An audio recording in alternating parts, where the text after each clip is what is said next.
Hello people, welcome back to my channel. ఈ వీడియోలో మనం ఇన్స్టెంట్ టొమాటో పికిల్ ఎలా తయారు చేసుకోవాలో చూద్దాం. వీడియో ఎండ్ వరకు చూడండి. ఏవైనా డౌట్స్ ఉంటే కామెంట్ సెక్షన్లో అడగండి. ఈ వీడియోలో నేనైతే 1 కిలో టొమాటోస్ని అయితే తీసుకున్నాను. సో ఇలా కొంచెంగా తయారు చేసుకుంటే టేస్ట్ కూడా మనకి కరెక్ట్గా తెలుస్తుంది, పర్ఫెక్ట్గా వస్తుంది. అండ్ మీరు కూడా మీకు తగ్గట్టుగా 1 కిలో 2 కిలో అట్లా తెచ్చి తయారు చేసుకోండి. అండ్ ఎలా వచ్చిందో నాకు కామెంట్ బాక్స్లో చెప్పండి. అండ్ ముందుగా అయితే నేను టొమాటోస్ని వాష్ చేసుకుంటున్నాను. అండ్ వాటర్ డ్రాప్లెట్స్ లేకుండా నీట్గా క్లీన్ చేసుకొని ఒక క్లాత్తో సైడ్న అయితే పెట్టుకుంటున్నాం.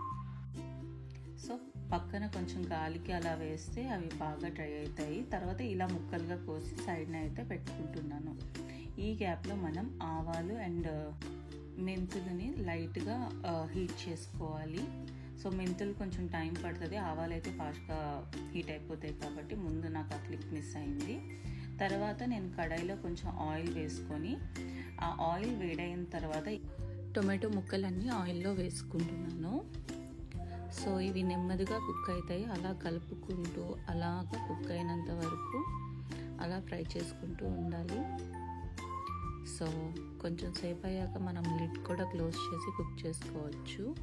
సో ఈ గ్యాప్లో మనం ఎండుమిర్చిని ఫ్రై చేసుకున్నాం. నేనైతే ఫస్ట్ 50 గ్రామ్స్ అయితే తీసుకున్నా, సరిపోలేదు. తర్వాత మళ్ళీ ఇంకో 50 గ్రామ్స్ అనేది వేసుకున్నాను. అప్పుడు పర్ఫెక్ట్గా వచ్చింది నాకు. సో మీ కారంకి తగ్గట్టుగా మీరు ఎండుమిర్చిని తీసుకొని ఫ్రై చేసుకోండి. లో ఫ్లేమ్లో మనం ఫ్రై చేసుకుంటే అది మాడిపోకుండా ఉంటుంది. సో ఈ గ్యాప్లో టొమాటోస్లో నేను చింతపండుని అయితే యాడ్ చేస్తున్నా. చింతపండు యాడ్ చేసిన తర్వాత కూడా అలా కలిపేసి మళ్ళీ మూత పెట్టేసి దాన్ని అయితే ఫ్రై చేసుకోండి. అండ్ పికిల్స్లో నేను గడ్డ ఉప్పుని అయితే యూజ్ చేసిన, దానివల్ల ఇంకొంచెం టేస్ట్ అనేది బాగుంటుంది. సో చూస్తున్నారు కదా, అలా నెమ్మదిగా టొమాటోస్ అయితే కుక్ అవుతున్నాయి. సాల్ట్ అయితే ఫస్ట్ మీకు ఎంత కావాలి అనిపిస్తే అంత వేసుకోండి. సరిపోకపోతే తర్వాత యాడ్ చేసుకోవచ్చు టేస్ట్ చూసి. ఇంకా టొమాటో చూసారా బాయిల్ అవుతుంది. ఈ టైంలో నేనైతే కొంచెం పసుపుని అయితే యాడ్ చేసుకుంటున్నాను. పసుపు యాడ్ చేసిన తర్వాత కూడా బాగా కలిపి పెట్టుకోండి. సో ఈ వాటర్ ఏదైతే రిలీజ్ అయిందో టొమాటోస్ నుంచి ఇంకా మూత తీసేసి ఇలా కలుపుతూ ఉండాలి. అండ్ ఈ గ్యాప్లో నేను ఎండుమిర్చి తలకాయలు ఉన్నాయి కదా, అవి లేపేసాను అనమాట. అండ్ కొంచెం వెల్లుల్లి యాడ్ చేసుకున్నాను టొమాటో పచ్చడికి. సో మిక్సీ చేసినప్పుడు దాని ఫ్లేవర్ ఈ పచ్చడిలో కొంచెం బాగా వస్తుంది ఇలా యాడ్ చేసుకుంటే. చూసారు కదా, నెమ్మదిగా నాకు కలర్ మారుతుంది అండ్ థిక్ అవుతుంది. సో ఇప్పుడు నేను తాలింపునైతే పెట్టుకుంటున్నా. ఆయిల్ తీసుకొని కొంచెం మెంతులు, వెల్లుల్లి, ఆవాలు, కొంచెం జీరా యాడ్ చేసుకోవచ్చు. నేను తాలింపుకైతే గానుగ నూనె వాడుతున్నాను. సో ఇలా ఫోమ్ అనేది ఫామ్ అయింది.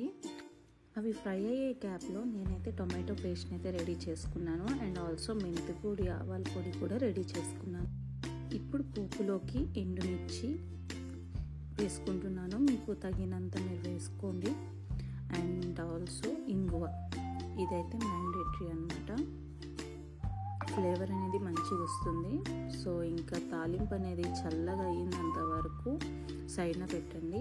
అండ్ ఇప్పుడు టొమాటోస్ అనేవి చల్లారిన తర్వాత ఈ పొడిని యాడ్ చేసుకుంటున్నాను. అలానే తాలింపు కూడా చల్లగా అయిన తర్వాతనే ఆయిల్ అనేది ఇందులో కలుపుతున్నాను. అప్పుడే మనకి చేదు ఫ్లేవర్ రాకుండా మంచిగా ఉంటుంది.